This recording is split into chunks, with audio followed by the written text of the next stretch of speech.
4:35 a.m., a severe thunderstorm was located over Christopher, moving southeast at 20 miles per hour.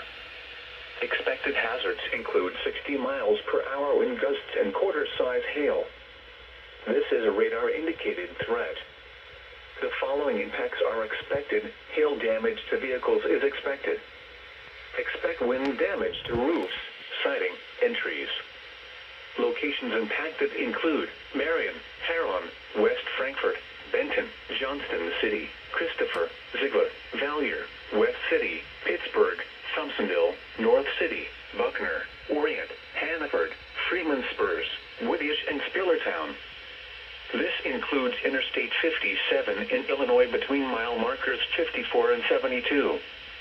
Repeating, a severe thunderstorm warning has been issued until 5:15 a.m. for the following counties in Illinois: Franklin and Williamson.